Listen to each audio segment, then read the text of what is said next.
يا رسول الله، ما زالت كلمة أعلى من أبي الخطاب وابن أبي الخطاب.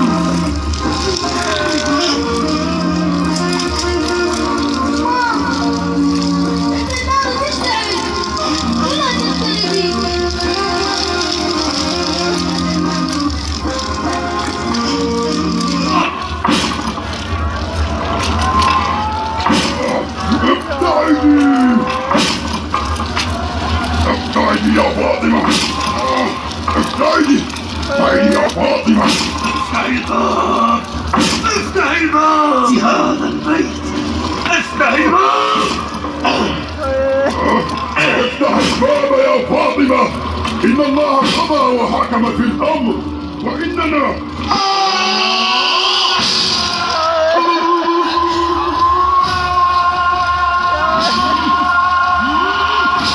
هيا اخرج وإلا أحرقت الدار عليك بمجدي.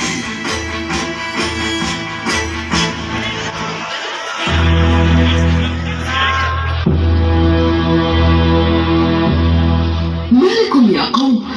وأي شيء تريدون؟ والله لا أحل لكم الدخول إلى داري. يا فاطمة، نريد من علي أن يخرج معنا وأن يبايع خليفة رسول الله أبا بكر. مهلا يا فاطمة.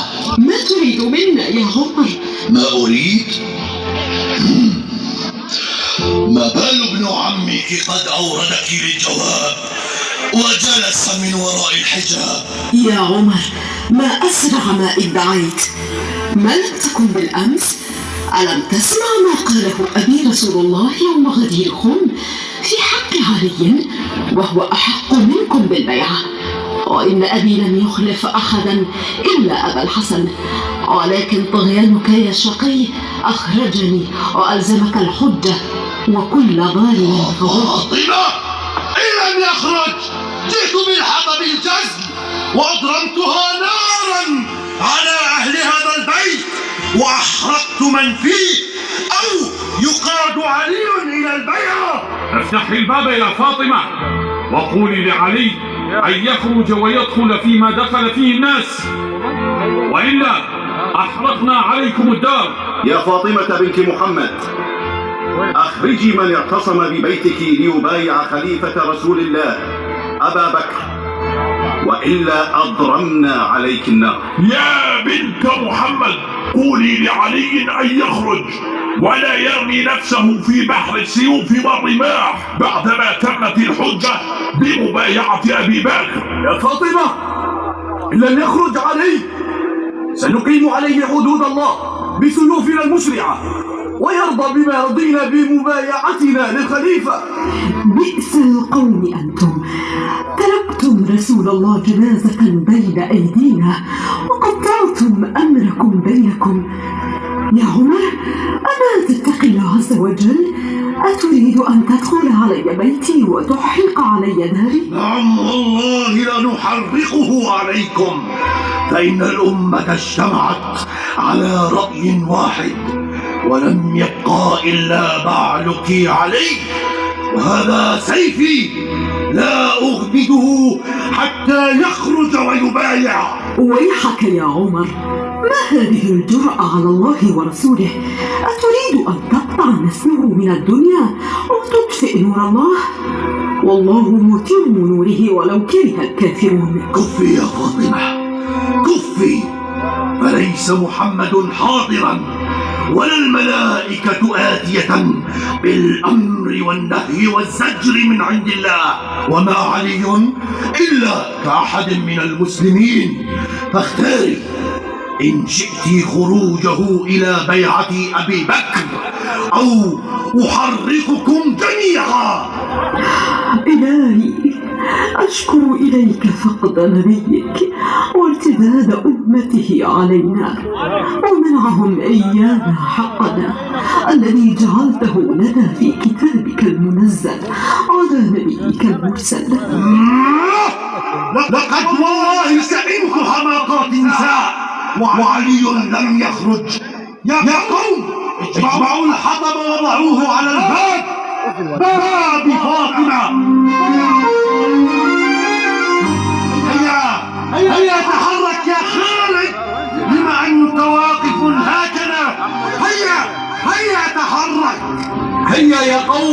اجمعوا الحطب، اجمعوا الحطب.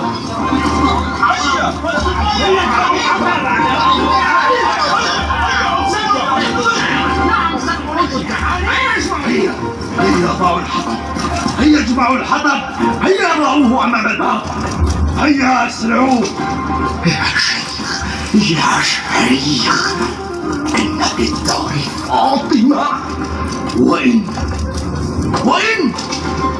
في الدار فاطمة والله لأحرقه عليها.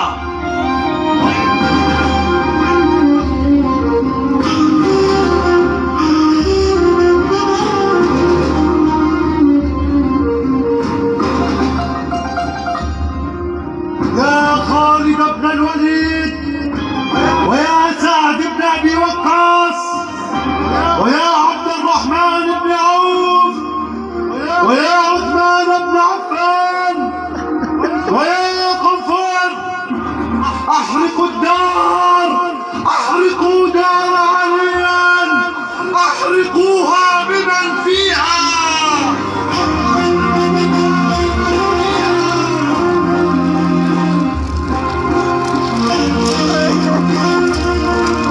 يا أبا، يا رسول الله، ماذا لقيت أهلك من أبي الخطاب وابن أبي القحافة؟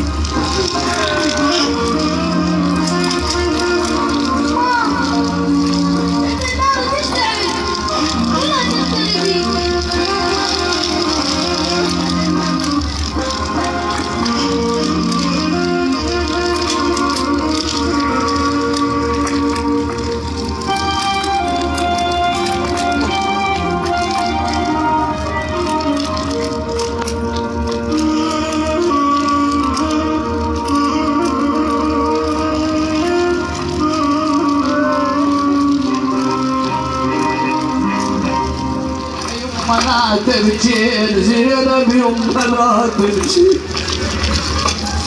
عدنا النار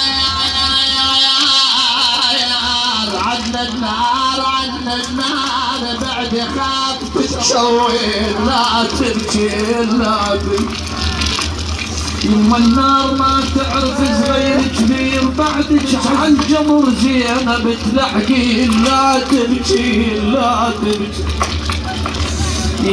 اجيت الكايا علما ماكو يمك خيل اعلك العترة منك صاح حشيل. لا تبكي لا تبكي. شوفيها يا زينب شف اسود صار وعقاب الحرق من ثوبك اشتمي. لا تبكي لا تبكي زينب يما لا تبكي. وهاي اسلام كثر جفوف ديحة قال مثل عيون يما خاف تنصدرين. يما زينب يما لا تبكي زينب يما لا تبكي. يا انقذ هاي بابا لا فاطمة واتركه وراء النساء. يكفى هيا يكفى ادفع الباب.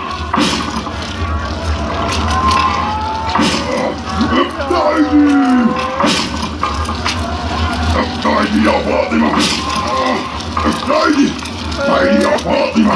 افتحي الباب افتحي الباب يا لهذا الباب اللعين. افتحي الباب افتحي الباب.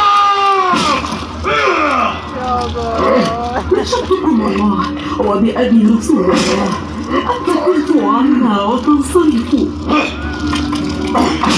ما لنا والنساء. افتحي الباب والله لا تكون لكم النبوة والخلافة في نفس هذا البيت. افتحي الباب افتح الباب يا فاطمة، إن الله قضى وحكم في الأمر، وإننا نأتي إلا لما اجتمع عليه المسلمون. افتح الباب ولا تستأذني محمد. يا قنفذ هيا أعطني صوتك هذا، أعطني صوت.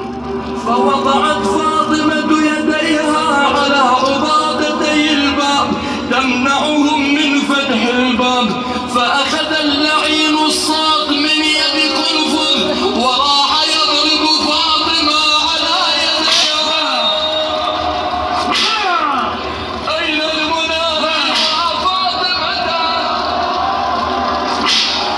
يقول الإمام الصادق ترك الصراط على يدي فاطمة أثرا كالدبلج الأسود، يعني مثل السواد الأسود، فنادت فاطمة يا بدر.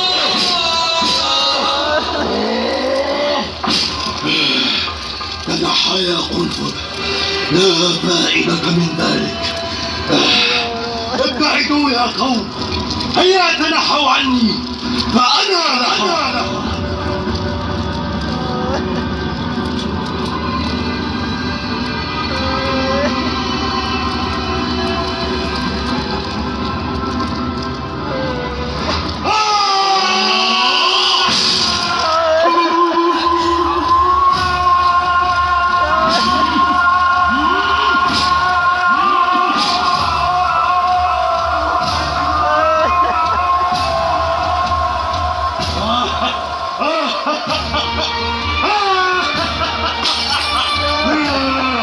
لقد دخلت دارك يا علي.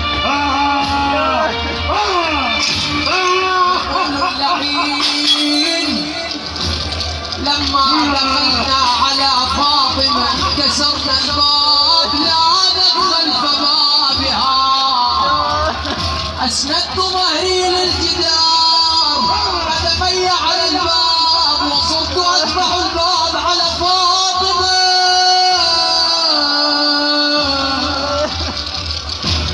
يقول ما تركتها يا زهرة يا زهرة يا زهرة مصيبة، يقول ما تركتها حتى سمعت أضلاعها تتكسر. يا أبتاه، هكذا يصنع بحبيبتك وبنتك. هذا ما أراده محمد لكم، والله سأجعلكم تابعين غير متبوعين.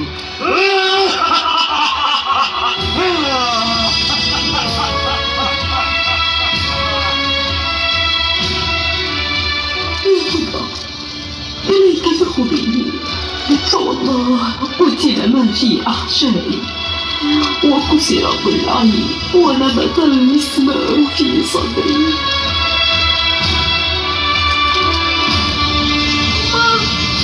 بالله عليك قومي. أمه أبدأ عليك من أجلي، سوف تكون حياتي يا أمه. أرجوك كلميني أمه.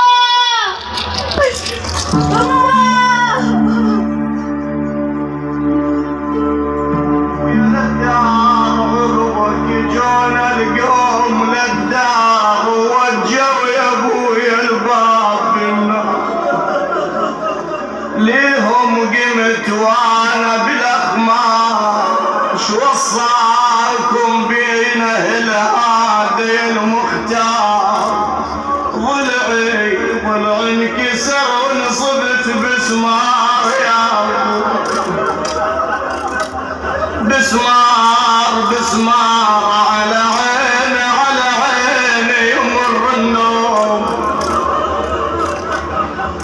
على عيني يمر النوم بسمار وشهد ما شفت من دنياي.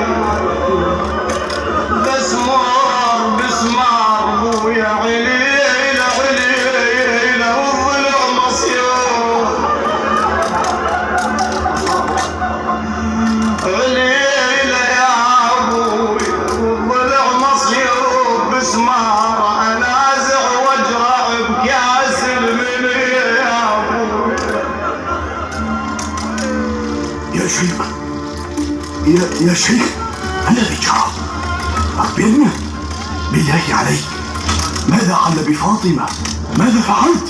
يا عثمان، ضربت كفيها بالصوت وركلت الباب بشدة، وأحسست بها لاذت خلفه، فسمعت لها زفيرا وبكاء، فكدت أن ألين وأنقلب عن الباب، فتذكرت أحقاد قوة علي وولوغه في دماء صناديد العرب وكيد محمد وسحره، فأسندت ظهري للجدار وقدماي على الباب فكسرته حتى سمعت أضلاعها تتكسر وهي تنادي: ومتى ومحمدا ومتى ومحمدا.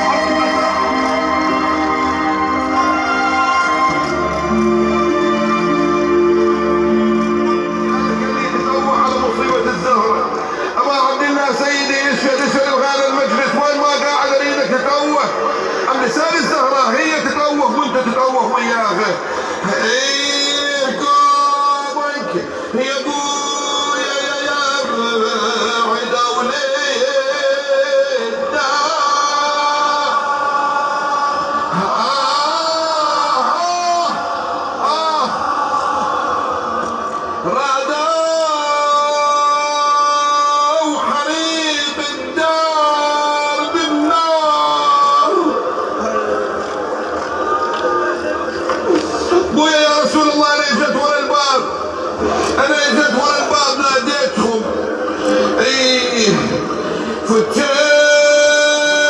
فتيتها وقلت لهم ايش صار.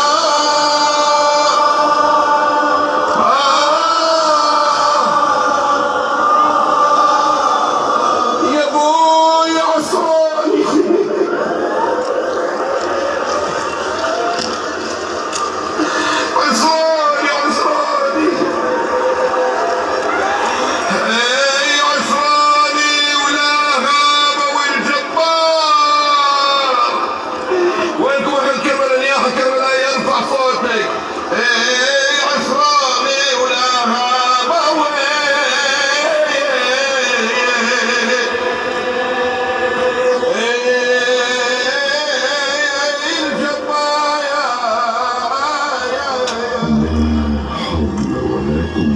إلا بالله العلي العظيم.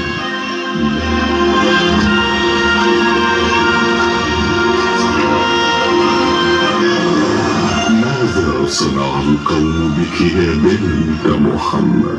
يا علي، لقد دخلوا علي داري بدون إذن مني وأسقطوا جنيني ونبت المسمار في صدري. اصبري يا بنت محمد بما عهد إليك النبي. يا فضة، مولاتك فاقبلي منها ما تقبل منه النساء، فلقد أسقطت جنينها المحسن، وإنه لاحق بجده رسول الله صلى الله عليه وآله، فيشكو إليه ما صنعوا به وبأمه. تباوع بالباب تشوف تعبها كلها، شوفهم ليلها متين على عتبة الفقر. قالت له يما يما وحق من شغل على الباب وكلمة يا علي دخيلك، يما كلمة يا علي دخيلك دخيلك ابغى العناية بالمسمار يلشمني من لك الولد يا يما، ابغى العناية بالمسمار يما الولد يا يما يلشمني من لك حسين مقابل كروك واختك زينب تشيل.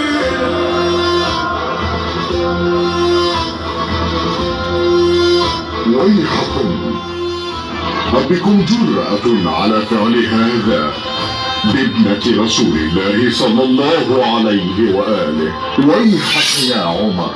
لا لا لا يا علي، لا تقتلني أرجوك، لا تقتلني أرجوك يا أبا الحسن، بالله عليك لا تقتلني، لا تقتلني يا علي. والذي كرم محمدا بالنبوة يا ابن صهاك، لولا كتاب من الله سبق وعهد عهده إلي رسول الله صلى الله عليه وآله وسلم لعلمت إنك لا تدخل بيتي.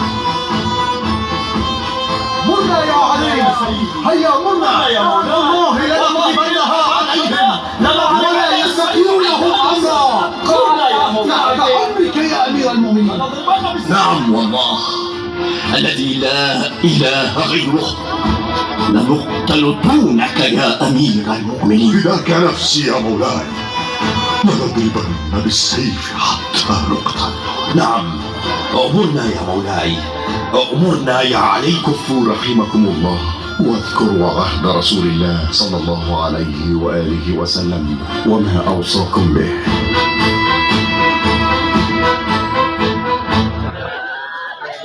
تبا لكم من قوم تركتم الحق وأنتم تبصرونه، حتى أصبح الجور هواكم وخالفتم سبيل الحق. سود الله وجوهكم كما سود قلوبكم، تثبون على خير خلق الله من بعد رسوله، وتحرقون داره وتغصبون حقه. قاتلكم الله. أما تعلمون أنكم تقاتلون ولي الله وأتيتم بالضغائن والجهل، تنكرون حقه ووصية رسول الله فيه؟ ويحك يا عمر، ألم يكن رسول الله بغلق منازلكم جميعا وترك منزل علي مفتوحا بأمر الله، وها أنت الآن تحرق عليه داره؟ ويحكم، ألم يكن رسول الله يطرق الباب ويستأذن الدخول على بيت فاطمة عليها السلام، وأنتم تعلمون أنها فلذة كبده وسيدة نساء العالمين، وهذا الحسن والحسين ريحانة رسول الله وسيدا شباب أهل الجنة. أفيكم رجل قال بحقه رسول الله من كنت مولاه فهذا علي مولاه غير ابن أبي طالب، فبئس ما خلفتم رسول الله في عترته. كف عن هذا يا سلمان، فوالله لا يبرح مكانا حتى يذهب معي إلى المسجد ويبايع الخليفة. فإن لم أفعل فما أنتم صانعون؟ إذن والله نضرب عنقك.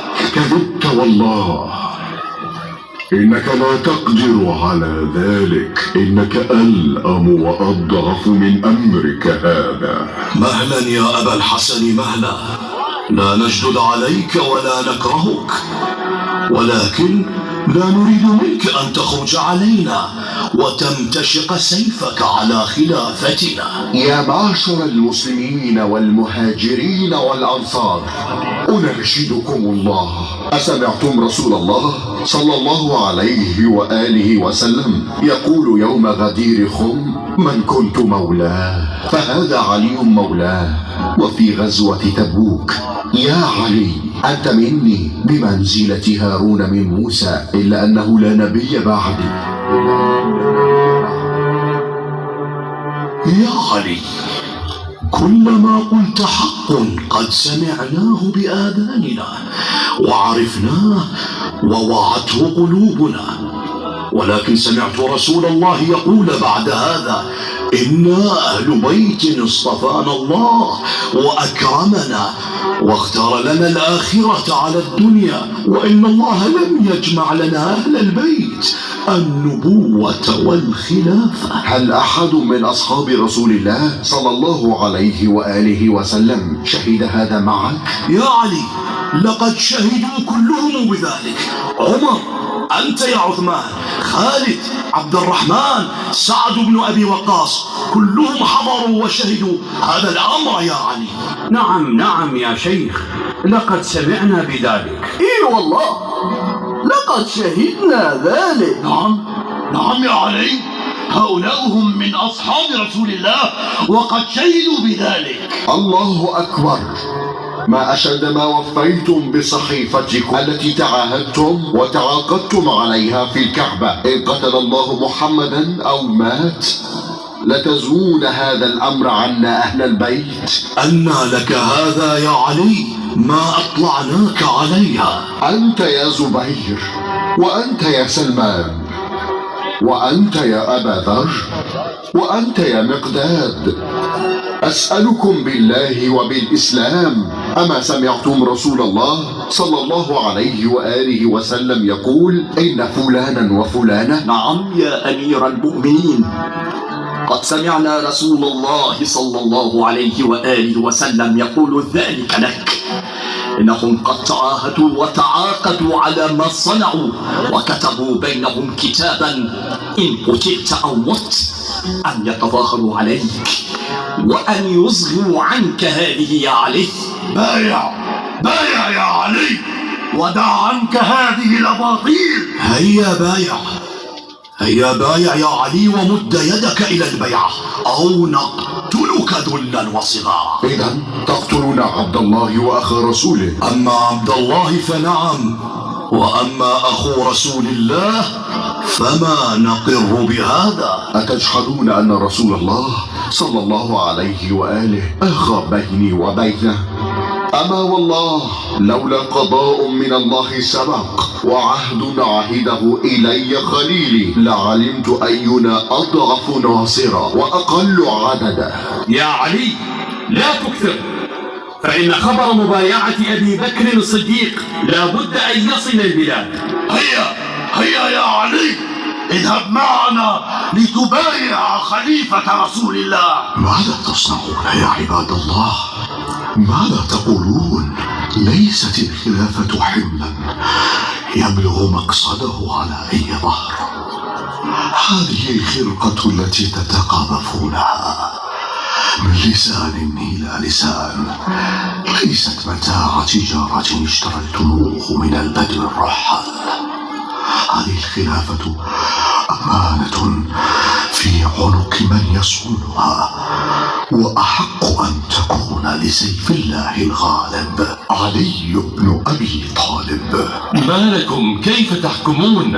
والله إن هذه اليد الطاهرة أحق أن تقبل وتبايع. نعم والله، وأنتم تعلمون بأن عليا أعلمنا وأعدلنا وأتقى رجلا في سواد المسلمين. كفوا عن هذه الأباطيل والأراجيز يا ابن أبي طالب، والله لأضعن حمائل سيفك في رقبتك ولتبايعن أو نقتلك ذلا وصغارا. ويلك يا عمر، ما أسرع ما خنتم الله ورسوله فينا أهل البيت. خلوا ابن عمي، والله إن لم تكفوا عنه لآتي قبر أبي ولأصيحن إلى ربي. يا سلمان، أدرك بنت محمد، فوالله إن رفعت يدها إلى السماء لا يناظر بالمدينة أن يخسف بها، فأدركها يا سلمان. نعم يا مولاي.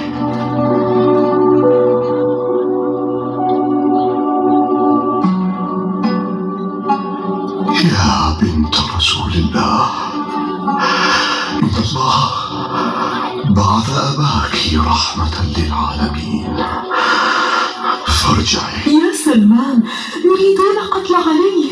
يا بنت رسول الله، إني أخاف أن يخسف في المدينة، وعلي بعثني إليك يأمرك بأن ترجعي إلى بيتك. إنا لله وإنا إليه راجعون. إذن أرجع وأصبر وأسمع له وأطيعه.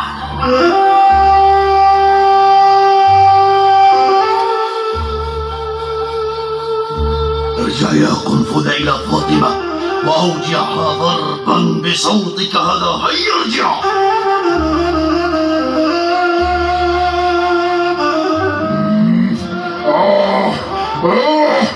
من الذي أخرجك يا فاطمة وأنت بهذه الحالة، وإن الأمر قد قضى وقد أخذنا البيعة من علي غصبا؟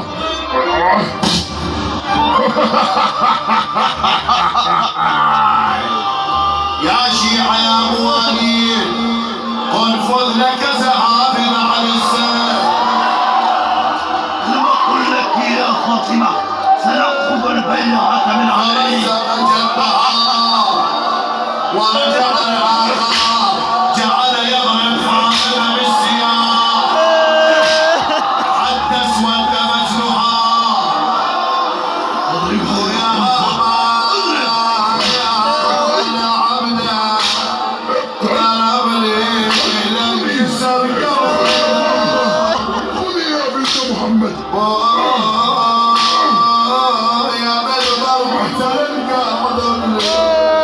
ابن الناس